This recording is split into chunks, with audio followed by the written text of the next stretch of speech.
Bem-vindos ao Relativo, programa e podcast sobre o mundo da arte, entretenimento, autoconhecimento e outras coisitas más. Eu sou o Matheus, professor de História da Arte, especialista em semiótica e colunista, e estaria aqui sendo seu host, entrevistador e às vezes ensaísta toda semana. Este projeto é fruto do conselho e também do pedido de alguns amigos e interessados sobre o mundo da arte, da criatividade e dessas coisas curiosas que a gente faz, né? Esse projeto é ancorado e patrocinado pelo Processos Narrativos, que é o meu portal de educação, voltado ao mundo da visualidade e das narrativas. Eu vou deixar o site aqui para vocês, caso tenham interesse em conferir. A pauta de hoje, o tema de hoje, deste episódio 0, ele nasce através de uma enquete que eu fiz no meu Instagram pessoal para descobrir o que é que o pessoal está pensando atualmente sobre dúvidas que envolvem a arte e a criatividade.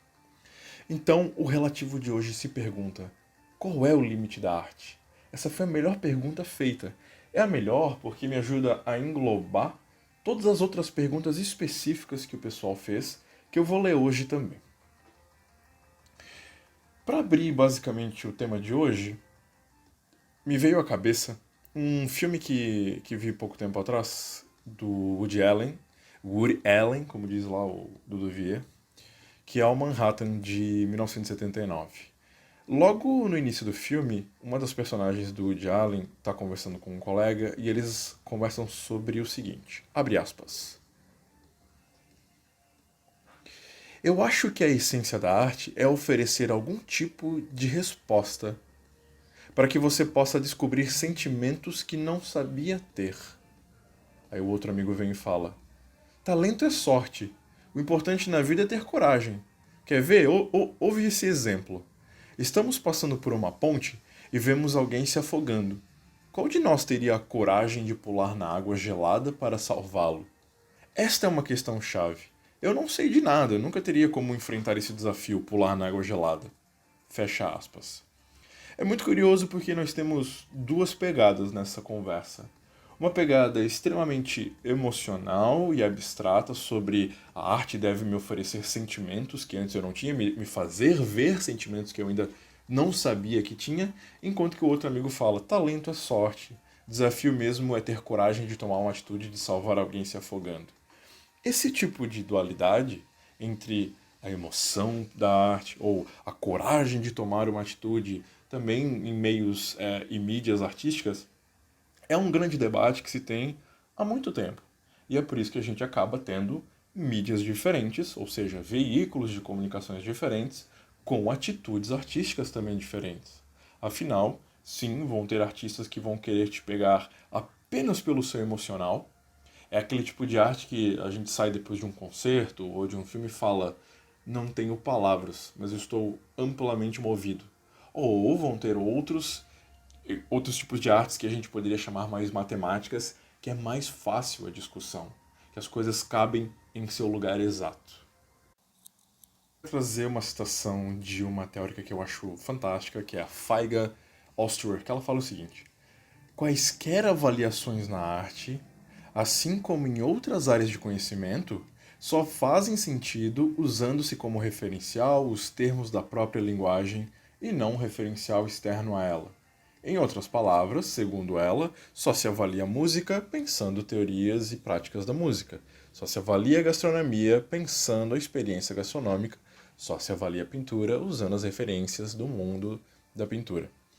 É muito comum nós virmos de outra área da disciplina de estudos, pegarmos essa bússola de conhecimento que nós temos delimitado sobre uma área e espelharmos em outra. É possível fazer isso?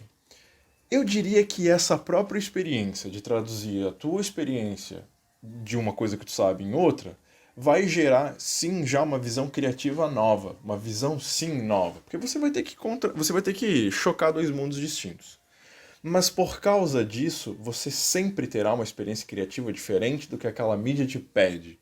Opa, a coisa já começa a ficar grande por causa disso. É por isso que os grandes avaliadores, os grandes críticos, as grandes mentes que acabam por nos dar alguns parâmetros e avaliações que consideramos mais ou menos universais ou que pelo menos marcam época, é porque eles fazem duas coisas bem. A primeira é usar a regra do jogo daquela mídia. Ele sabe exatamente o que ele tem que ver usando aquelas regras que aquele tipo de arte pede. E o pulo do gato, o tempero da crítica e da visão dele, é também trazer algo externo àquela mídia. Sem dúvida. É daí que vem a novidade, a inovação. Mas ele sabe jogar a regra primeiro. E a pergunta que me foi feita, que abre esse programa, que é o qual é o limite da arte, é exatamente esse. Primeiro que o primeiro limite que a arte tem, e sim, todas vão ter, é o limite da regra da sua linguagem. Qual é a linguagem da pintura? É o limite do quadro, o limite do Canva, o limite da tela. Você joga com aquelas proporções, aquele é o limite daquela arte. Eu sei que quando essa pergunta me foi feita, foi no que pode e que não pode ser feito na arte, né? Pode tal coisa quando avança contra a moral de um povo? Pode tal coisa quando ofende? Eu sei que foi esse o limite que foi me perguntado, mais no quesito sociológico do que de uma linguagem em si. Mas antes da gente ir para lá, gostaria que ficasse claro exatamente isso.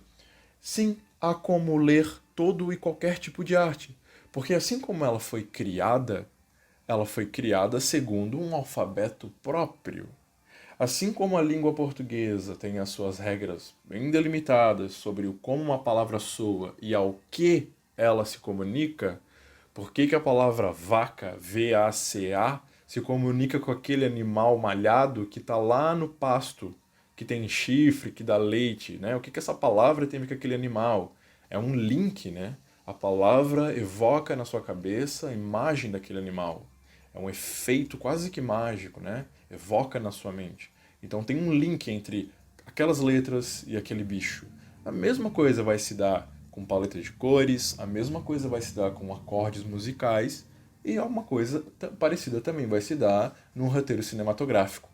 É por isso que, mais ou menos, quando um roteirista, um pintor, um poeta, um escultor consegue, às vezes, nos dar impressões e emoções muito parecidas. Pulamos de susto no mesmo momento do filme. Nos sentimos apaixonados ou aterrorizados na mesma passagem de um livro. O que é este quesito mais ou menos universal? É o poder daquele alfabeto, daquela linguagem. Quando eu falo alfabeto, não quero me referir apenas a letras, mas sim àquele modelo de contar uma história. Nunca houve tanta oportunidade de expressar arte. O século XXI é amplamente formado por pequenas bolhas midiáticas e com uma variedade absurda de público. E o público é a outra metade dessa laranja que vai dar uma relação muito grande sobre o limite que foi questionado pra gente como pauta hoje. O Andrei Tarkovsky, o cineasta russo, em seu livro Esculpir o Tempo, tem um capítulo todo voltado apenas sobre a relação do autor com o seu público. A relação que dá essa vazão, né? É o público que no final vai decidir se tal coisa vira popular, se é aceita ou não. Temos públicos bem mais personalizados, com estéticas e gostos específicos. Temos a chamada massa, que consome de tudo e várias outras coisas por tabela. Mas aqueles artistas que têm um nicho estético e narrativo bem específico, vai ir fomentando aos poucos e criando aí a sua própria plantação de linguagem, daqueles que vão consumir o que ele tem a dizer. O YouTube é um exemplo vivo desses limites, né? A gente nesse momento deve ter algum cantor, desenhista, ensaísta, dançarino, com mais de 1 milhão, 2, 3 milhões de views, na qual nunca ninguém ouviu falar, a não ser aqueles que são espectadores dele. Essa bolha midiática, ela não precisa vir à tona e alcançar o mundo da superfície. Por que ele precisa vir para a televisão, para a rádio, ou ser do conhecimento de todos? Já é um grande efeito você ter 1 milhão de espectadores só para si. Esse limite como meio definidor, ele vai dar o contexto e o tom do que vocês querem dizer quando uma coisa atinge a moral, se é respeitoso ou não. Esse tipo de pensamento só é possível justamente porque o passado foi amplamente governado por algumas poucas figuras. Em algum momento tivemos apenas o Estado dizendo o que era bom, o que era ruim. Em outro momento tivemos a apenas a igreja dizendo o que era bom, o que era ruim. E em outro momento tivemos aí juízes de gosto que detinham, muita personalidade, muita influência, e como todo mundo adora puxar um saco, acaba também por gostar o que essas pessoas de gosto gostavam. Alguma coisa parecida com hoje? Muito parecido ainda. Né? O que explica o fenômeno da gente seguir pessoas no Instagram só por elas serem populares. Meu, se ela tem mais de 1 milhão de seguidores, eu deveria segui-la também, por mais que eu não tenha ideia do que ela faz. Essa popularidade gerada aos montes só porque a pessoa é famosa não é novo. Esse efeito começa nos anos 30 em diante, onde surgem figuras populares que são apenas populares, não têm um objeto artístico em si, não produzem alguma coisa que as caracteriza como criativas. São apenas figuras populares. O que a gente chama de artista hoje, peguem aí pelos programas de TV aberta como o Big Brother ou a Fazenda. Colocamos artistas de uma casa para a gente vigiar. O que faz eles serem artistas? Eles só aparecem num programa de fofoca aqui e ali. O que eles produzem de verdade? Qual é o limite dessa arte deles? Por isso que essa palavra artista, ela já está tão desgastada, tão oca, que eu acho muito mais justo chamar um artista hoje de técnico. O técnico do desenho, o técnico da pintura, da escultura, o técnico do software, porque você vira um especialista numa ferramenta, numa maneira de contar alguma coisa.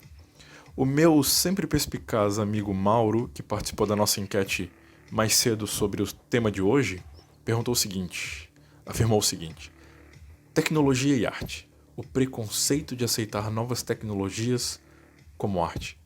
O que o Mauro quer dizer, em outras palavras, é que é sempre o meio que gera o objeto artístico. Como assim? A gente não considera o martelo e o cinzel peças de arte, apesar de que são só através deles que se pode esculpir uma escultura. A gente não considera o computador em si arte, a gente considera eles como um martelo também, como uma ferramenta que possibilita outras coisas.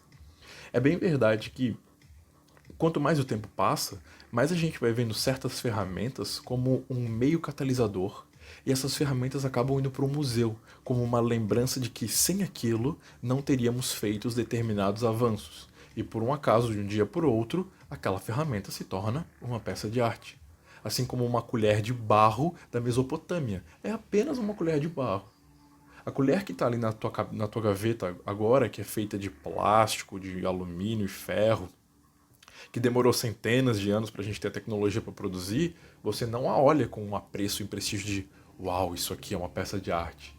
Daqui 300, 400 anos, quando esta colherzinha da Tramontina for para o nosso museu de história, as pessoas no futuro olharão, nossa, as pessoas comiam com isso aqui, e olharão para elas com aquele tempero mitológico como se tudo tivesse mudado. Toda essa conversa tem pesos e medidas sempre bem específicas pautadas no contexto.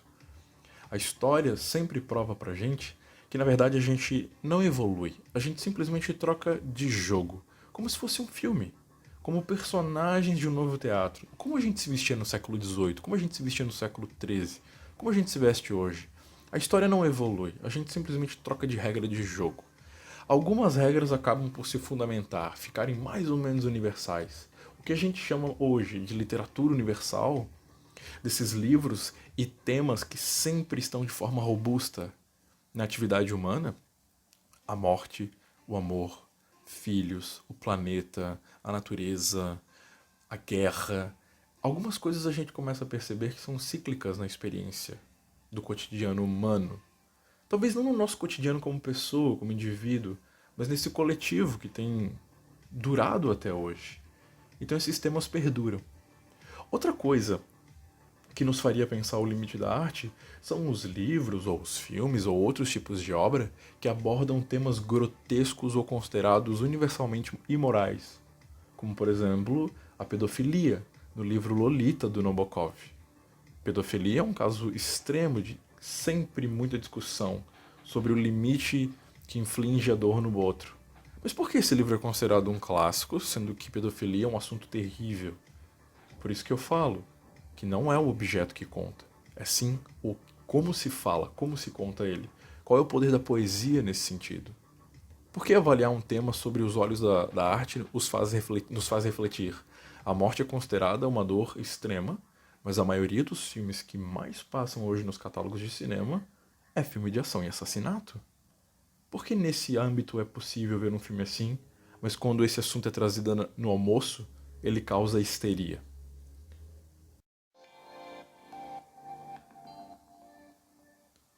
Neste primeiro programa estive sozinho, refletindo num modo ensaístico sobre a primeira pergunta que nos foi feito. Quero dizer que nos próximos programas terei entrevistados específicos de outras áreas para nos trazer aí diversas perspectivas. Não pretendo de jeito nenhum estar sempre correto, espero ser confrontado, espero aprender. Também espero que você tenha aprendido algumas coisas, espero que tenham se remexido na cadeira. Toda dúvida, crítica, sugestão, eu estou amplamente aberto. Por favor, deixe pra gente nos comentários, pelo e-mail que eu também vou deixar disponível aqui. E espero que possamos crescer juntos nesse mundo da arte, entretenimento e tudo isso aqui que é intrigante para o ser humano. Muito obrigado e até a próxima.